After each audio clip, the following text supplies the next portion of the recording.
এক নম্বর হচ্ছে মব সন্ত্রাস, যা বাংলাদেশে এর আগে এই পর্যায়ে কোনোদিন দেখা যায়নি।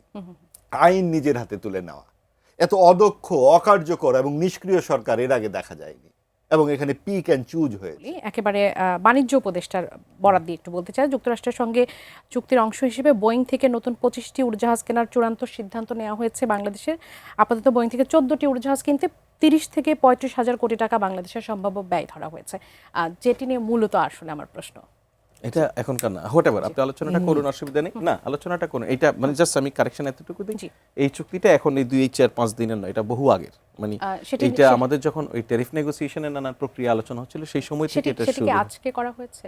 না না না, আজকে এরকম কোনো চুক্তি করা হয়েছে বলে আমার জানা নেই। সেটা আসলে সরকার সবসময় সমালোচনার যোগ্য, মানে সরকার ড্রাইভিং সিটে থাকে এবং আমাদের মতো একটি দেশে সরকারের কার্যক্রম নিয়ে তো আলোচনা সমালোচনা হবেই। এবং যেহেতু গণ অভ্যুত্থানজাত একটি সরকার, গণ অভ্যুত্থানের প্রধান আকাঙ্ক্ষা ছিল গণতন্ত্র ও বাক স্বাধীনতা, তো সেই ক্ষেত্রে আমাদের এত রক্তপাত, এত যে আত্মত্যাগ, এই সব কিছুর বিনিময়ে আমরা একটা যেই গণতন্ত্রের পথে যাব এবং সেইখানে প্রথম যে অধ্যায় অর্থাৎ নির্বাচন, সেটার অনেক সংখ্যা, অনেক কিছু নানান পট পরিবর্তন ইত্যাদি অনেক আলোচনা সমালোচনার মাঝখানে আমাদের এটা এসে গেছে নির্বাচন একদম দোরগোড়ায়। তো এর মধ্যে আমরা অবশ্যই সরকারের কি তাদের ঘটনা তারা ঘটিয়েছে এগুলো আলাপ করতেই হবে।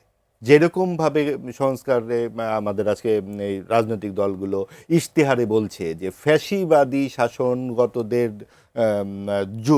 দেড় যুগ ধরে যেটা আওয়ামী লীগ এখানে করে গেছে, সেখান থেকে কিন্তু আর সম্ভব না ফ্যাসিবাদে ফেরা, কারণ সেই অভিজ্ঞতা মানুষের হয়ে গেছে। তো গত 18 মাসে এই অন্তর্বর্তীকালীন সরকারের যেই পৃষ্ঠপোষকতায় যেই ঘটনাগুলো ঘটলো, তার মধ্য থেকেই মানুষ অনেক কিছুর অভিজ্ঞতা অর্জন করেছে। সেখান থেকেও কিন্তু আগামীতে যারা সরকারে আসবে বা বিরোধী দল আসবে তাদেরকে খেয়াল রাখতে হবে। এক নম্বর হচ্ছে মব সন্ত্রাস, যা বাংলাদেশে এর আগে এই পর্যায়ে কোনোদিন দেখা যায়নি। আইন নিজের হাতে তুলে নেওয়া, এত অদক্ষ, অকার্যকর এবং নিষ্ক্রিয় সরকার এর আগে দেখা যায়নি, এবং এখানে পিক অ্যান্ড চুজ হয়েছে।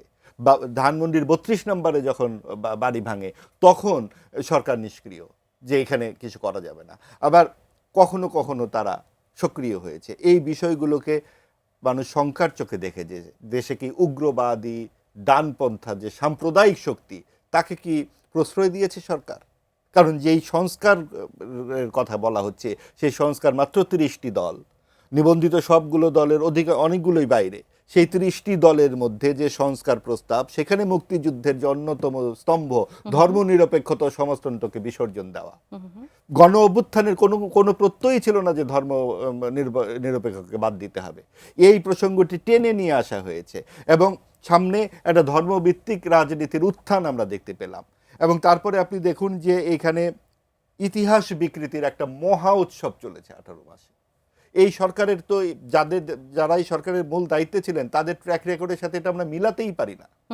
তাদের যে ব্যক্তিগত জীবন চরণ, তাদের লেখাপড়া, তাদের যে এই কথাবার্তা আমরা শুনেছি, তার সাথে এগুলো সাংঘর্ষিক নয়।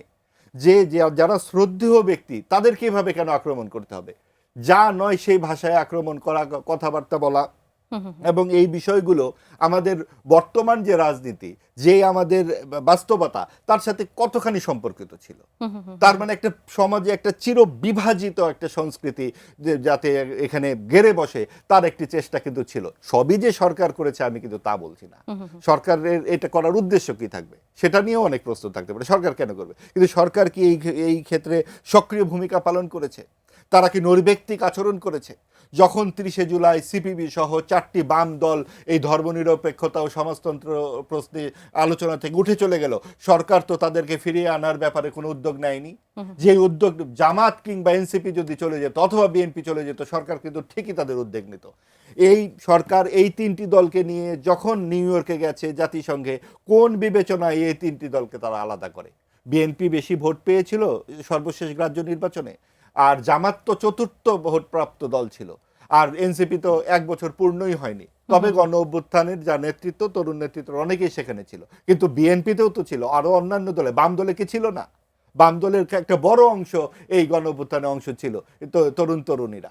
আপনি দেখুন যে এই আমরা 2 আগস্ট 3 আগস্ট 4 আগস্টে যে সঙ্গীত শুনেছি তরুণ তরুণীদের কণ্ঠে, যে দেশাত্মবোধক গান শুনেছি, যেইভাবে ছেলেমেয়েরা রাস্তায় থেকেছে, তখন কার কি পোশাক, কে নরনারী, কে নারী বা পুরুষ, এই সব নিয়ে কোনো প্রশ্ন হয়নি। এই প্রশ্নগুলো শুরু হয়েছে 8ই আগস্টের পরে। ধর্মভিত্তিক রাজনৈতিক দলগুলো এই বিষয়গুলো সামনে নিয়ে এসেছে। নারীর কর্মঘণ্টা নিয়ে বিতর্ক তৈরি হয়েছে। নানানভাবে নারী একটি দলের শীর্ষ পর্যায়ে যেতে পারবে না, এটা তারা একদম সাড়ম্বরে জানিয়ে দিচ্ছে, এবং জানিয়ে দিচ্ছেই না শুধু, তারা প্রয়োজনে শরিয়া আইন করবে, ধাপে ধাপে করবে, এটাও জানাচ্ছে। অর্থাৎ এই যে সাম্প্রদায়িক রাজনীতির এই উল্লম্ফন, এই বিকাশ, এই বাস্তবতা এবং প্রগতিশীল রাজনীতিকে একটু দূরে সরিয়ে রাখার এই দায় থেকে এই সরকারকে কোনোভাবেই মুক্ত রাখা যাবে না। সবচেয়ে বড় কথা, যে মব সন্ত্রাস, যেটা দিয়ে আমার কথা শুরু করেছিলাম, এইটা একেবারেই আমাদের এখানে একদম খুব বড় আকারে দেখা দিয়েছে এই সরকারের আমলে, এবং আইন নিজের হাতে তুলে নেবার ব্যাপারে। অর্থাৎ আমাকে আপনার পছন্দ হচ্ছে না, আমার কথা আপনার পছন্দ হচ্ছে না, আমি ফ্যাসিবাদের দোসর বলে আপনি আমাকে ট্যাগ দিয়ে আমাকে বিচার সভায় বসায় দিবেন।